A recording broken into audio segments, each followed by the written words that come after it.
I'm just going to take on where Stafford left off. And the hormone I want to talk to you about is called melatonin. And it's synthesized in the pineal gland, which is a very small, it's the size of a pea in your brain. Descartes called it the seat of the soul, and it is where melatonin is made. Is this working? And it has a rhythm as well. And in a sense, it's the opposite of cortisol. It peaks at night. We call it the darkness hormone. In every species that we've studied, melatonin occurs at night.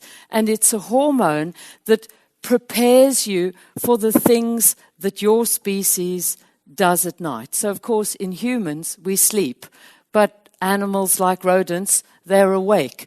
So it's a hormone that is related to darkness behavior.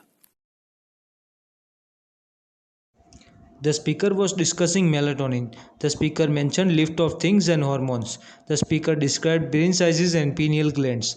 The speaker talked about darker species and melatonin hormone. The speaker discussed about rodents, animals and smoking. The speaker suggested about waves and lift off and cognitive development. In conclusion, the lecture was very interesting and informative.